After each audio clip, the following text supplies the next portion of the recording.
There's a lot of ways you can mark something. Fluoroscopy there, so they can mark it externally by placing. It sounds really crude, but we actually just take a paper clip and we tape it to the outside of her skin, because that little thin piece of wire is a great place to tell us exactly where everything's at. Okay.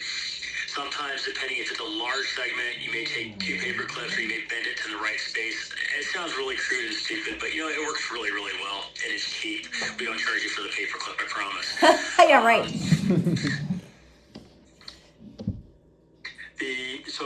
The other way that you can do it, if it's a very long segment, is actually you can take tattoo ink, and you can actually put a small dot.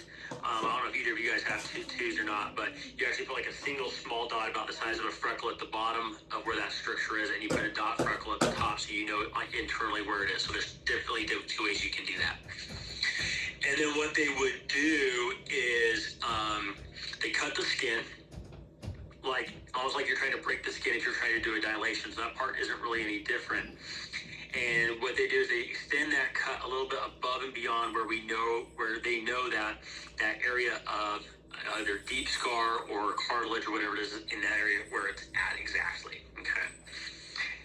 And then what you do is you make 2 or 3 incisions depending on how big the kid's esophagus is.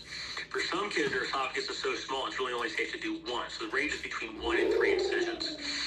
And it's going to be no different than like if you're, this skin is really thin. This skin is about 7, like not even a centimeter thick. So it's really thin skin. And then what they'll do is they'll find that scar band.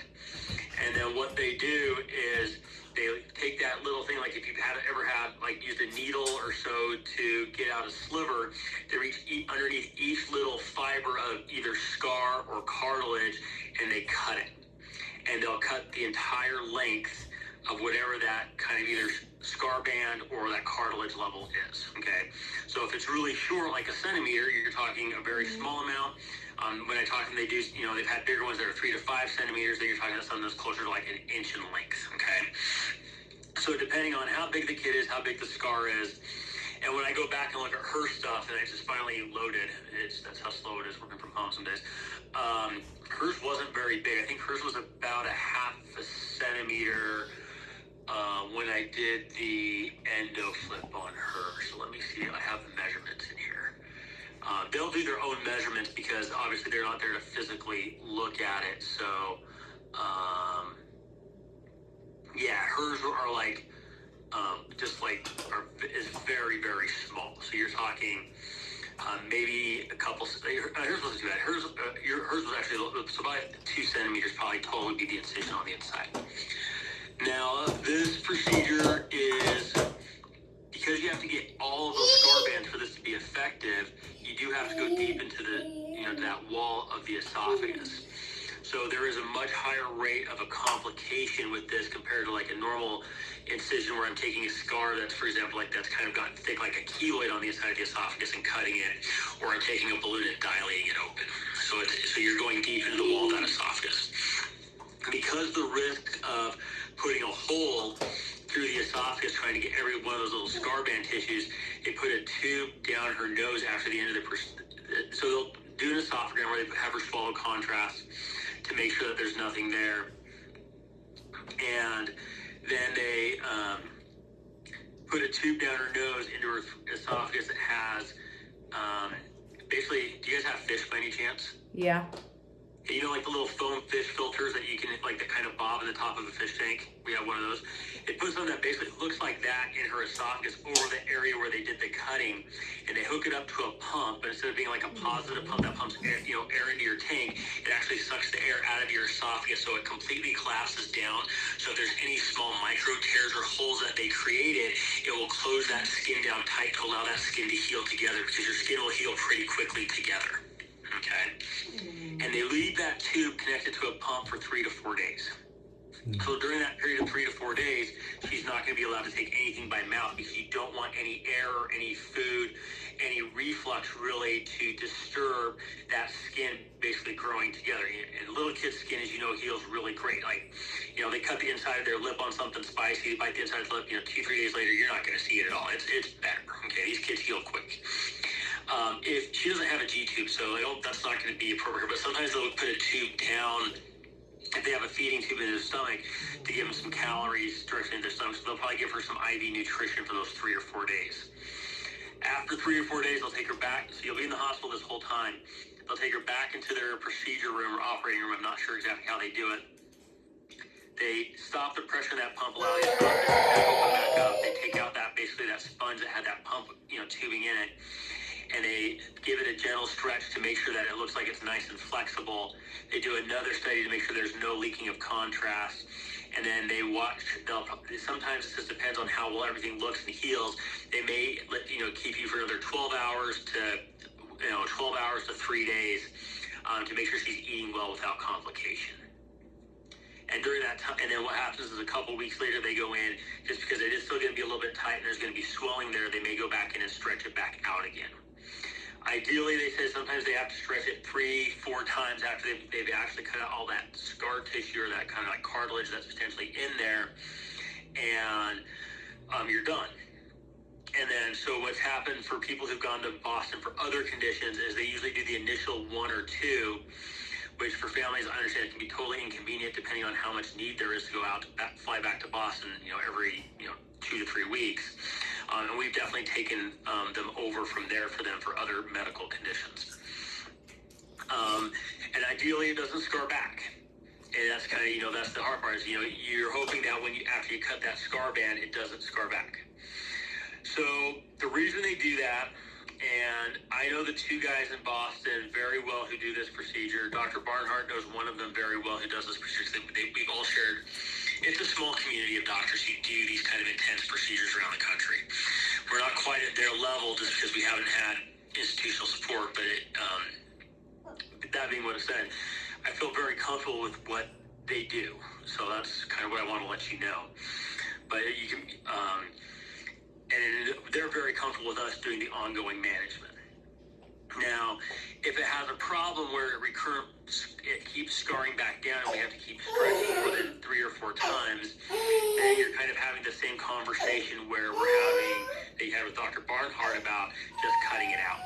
Because if it doesn't respond after trying to cut that scar tissue back, because they're really going to go back as far as they think is safe, and some gentle stretching to kind of bring up any kind of residual like scar bands, or like, if you've ever had like a bad scab, sometimes it looks like it's got like fibers that run across it, and kind of break those kinds of things up. That, then that's what they're trying to prevent.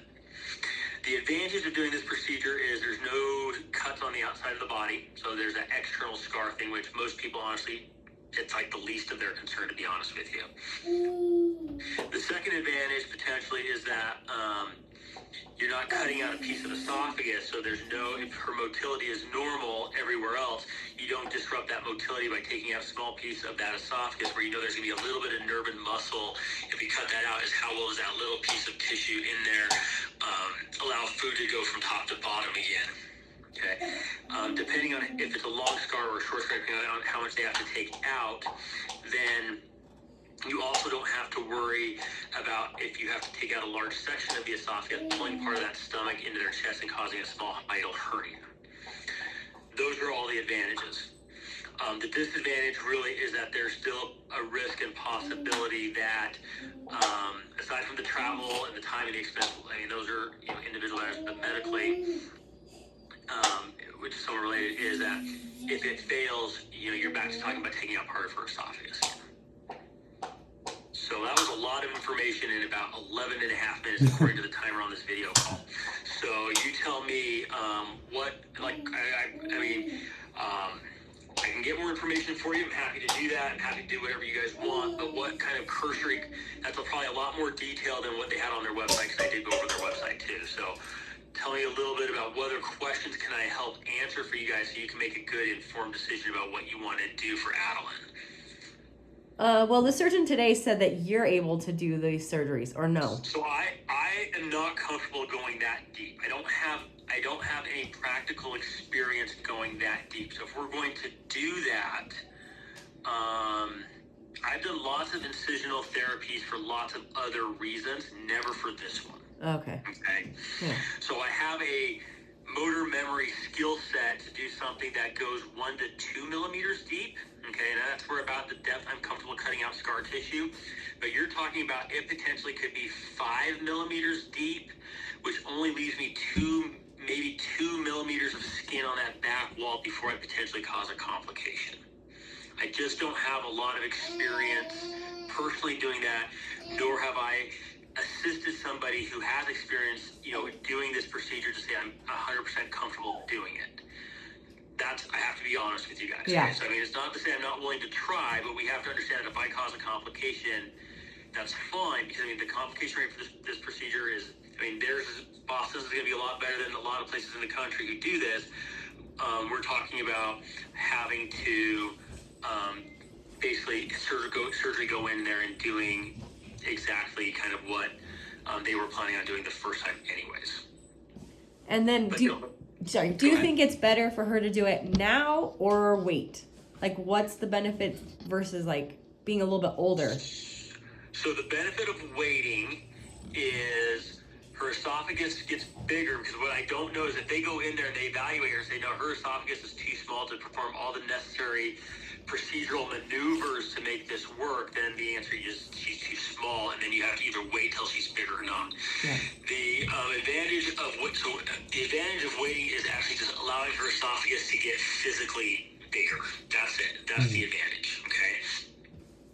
The disadvantage is how much swallowing difficulty is she having, and is that limiting her ability to grow, mature appropriately in terms of oral eating behavior.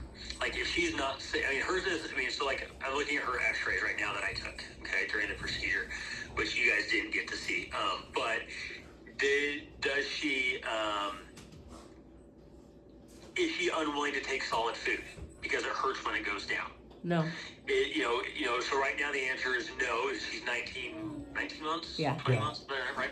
Okay, how does that change over age 2, age 3? So that's part of it. Is like, does she start having choking episodes where food gets stuck and you're coming to the ER because like a solid piece of meat, which at her age she's not eating a chunk of steak. She might be, but that'd be pretty rare for a kid to eat a chunk of steak or a big bite of grilled chicken. If it gets stuck, that's a problem where we don't want that problem, okay? Because we don't want her to get scared to eat, and she needs to have that kind of variety of foods. Right. We don't want food to trickle down there too slowly, because what we don't want to do is create a big funnel where food, it goes through, but it trickles down super slowly, where now we've stretched out the top part of her esophagus, where the top part of her esophagus is, I'm going to make up some numbers, because these would definitely not be true for her, but they're true for other kids I've seen, a centimeter bigger. The top half of the esophagus is a centimeter wider than the bottom half, where you have that big size mismatch, because you don't want to overstretch the muscles in the top of her esophagus, because muscles work by, they have overlapping like connections like this, and they squeeze like this. You don't want to pull that top esophagus apart like this, where those muscles don't reach anymore, because then it takes time for that esophagus kind of to stretch back down, where those muscle fibers can touch again, so they start working again. So we don't want it to get like this. Like, I had a kid who has a neurologic issue in his esophagus, where the valve at the bottom wouldn't open up for food to drain. When I saw him, the bottom of his esophagus was a centimeter across. So, if you think, length of your fingernail, okay? The top of his esophagus was 7.5 centimeters across. It was like 5.5 inches. So it was a giant funnel. Those muscles at the top of his esophagus were not working at all, because it was overstretched. It took him about 4.5 months after we went, and actually we had to just cut the muscle, because his body just would never, when he would swallow the muscle, the nerves never had the muscle relax. It took a lot of months before that esophagus shrunk back down to normal size, where that top of that esophagus could start squeezing again, because those muscles overlapped. That's what we're trying to avoid for her. When is that going to happen? I don't know. It really just depends a lot on how hard is it for food to go down, how hard is it for her esophagus to empty, all of those kinds of factors that we have no way to predict who that is. So it would be like we would probably get an esophagram on her every 6 months to see, hey, are we starting to see a big size mismatch between the top and the bottom? Does that kind of maybe answer part of your question without answering it maybe the way you wanted? Yeah. And then how long would she be in the hospital with the other therapy, the incisional? 3 days. 3 days. If we just cut it out. It's usually, I think Dr. Barnhart, when he came out and talked to you guys, somewhere between 3 and 7 days, depending on how well she heals. No, sorry, the other one at the Boston. Do they have? At least you'll be in the hospital, so they don't even take out that, what they call it, it's called an evac, depending on the brand, or an ETAC. They don't even take that out for 3 to 4 days after the procedure. And then after that, it's at least 1 to 2 more. Most commonly, they said it's 1 to 2 days after that to make sure the kid's doing okay. Barnhart told me, he told me 10 days. In the hospital in Boston. Yeah, Barnhart told me 10 days. That may be more true. When I talked to, I'm talking to one of their guys who wants me to send you to him. So he told me 7 days, but they're going to want you to stay local because they're not going to want her to fly for probably 10 to 14 days, because that change in elevation causes gas buildup in your tissues normally.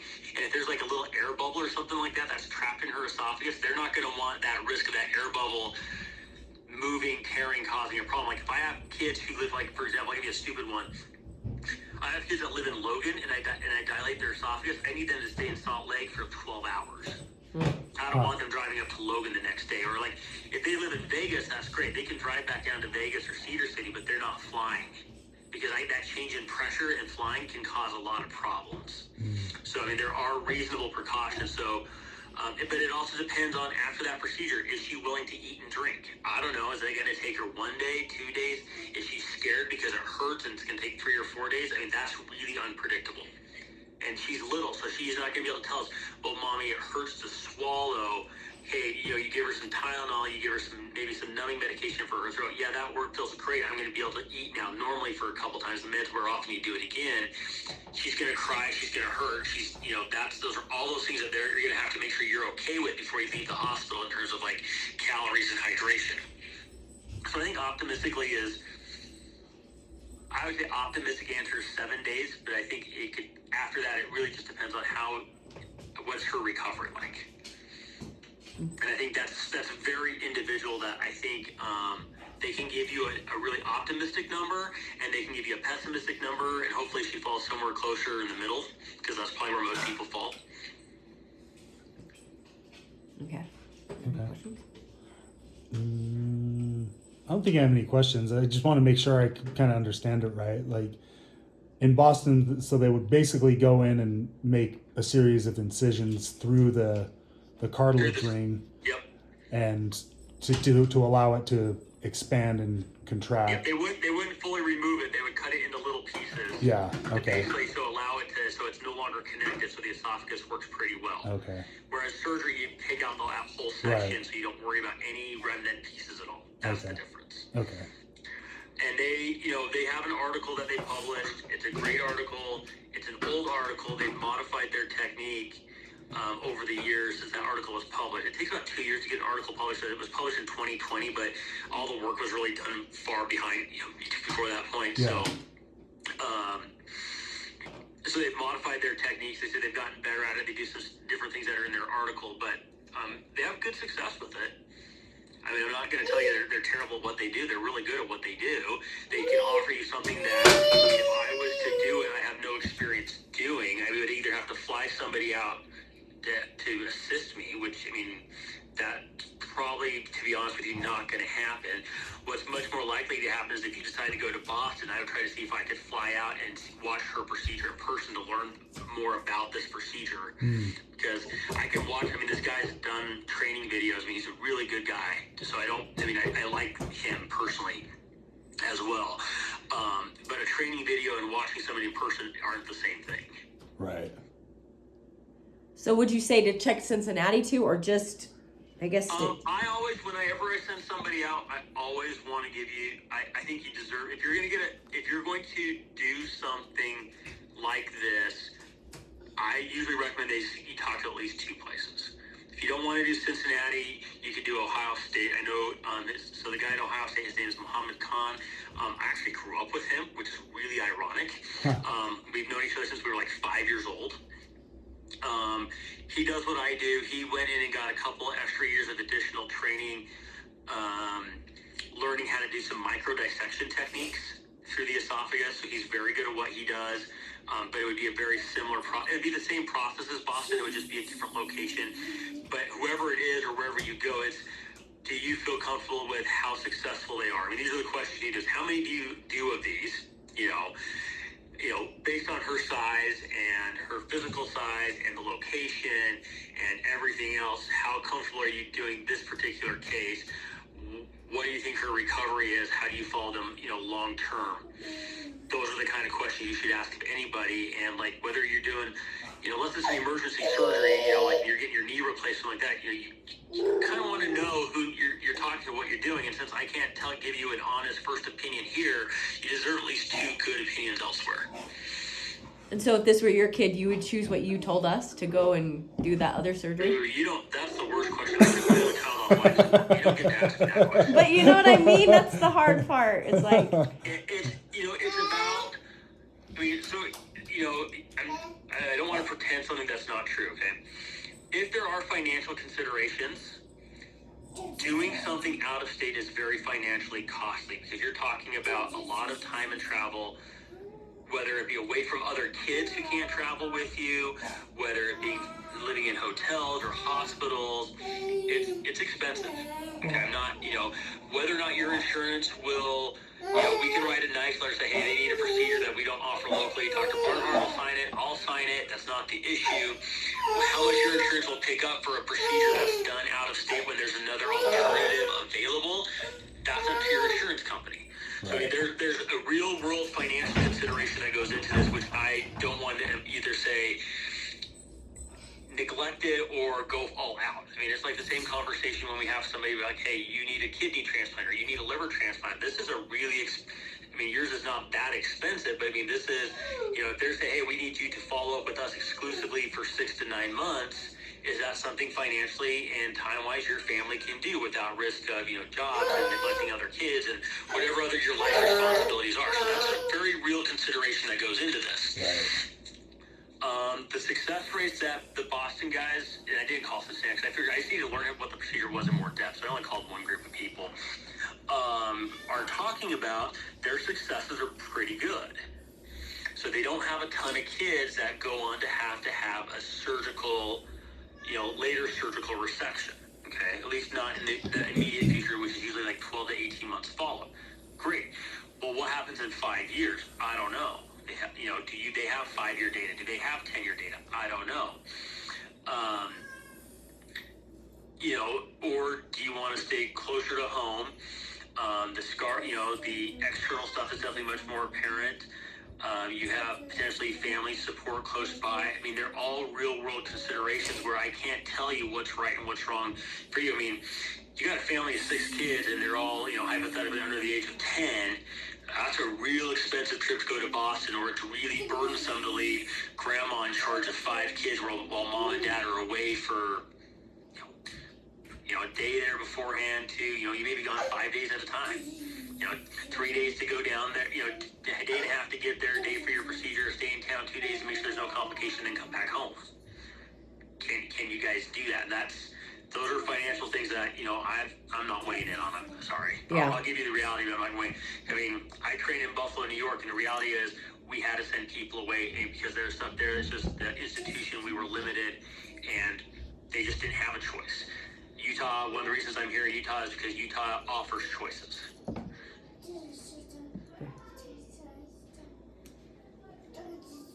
So, mull it over, talk amongst yourselves, let me know what you guys are thinking. I can touch base with you, Dr. Barnhart can touch back base with you, and kind of let us know what you need, how you want to move forward. My personal opinion is kids tend to recover from surgery better when they're younger. So if you're thinking you want to do a full surgical option and just have it taken out, I would just do that now. I wouldn't wait. I think if you decide, when is the right timing for this, to do it endoscopically, I think that's something, with the size considerations and all those things, I can't give you a good, honest answer about, because I'm not assessing you for that procedure. I don't have equipment. I could get equipment brought in, but I don't have equipment on site. If I did this type of a thing, even let's say 2 or 3 times a year, I don't have equipment on site to do this procedure. You know, so I mean, Right. they obviously do because they do this procedure more with more frequency. But I don't know. They may look at it and go, you know what? Yeah, we could totally do this, but we need her to grow to be, I don't know, 35 pounds. I'm just making up a number for sure. Or all things those could be real. So Yeah. Okay. so that's kind of what I can tell you for sure. Okay. Thanks for your time. Okay.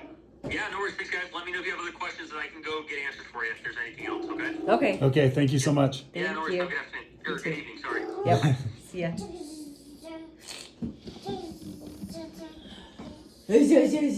I do you get the water everywhere? Did you clean yourself? Come here. He's really nice. I like it.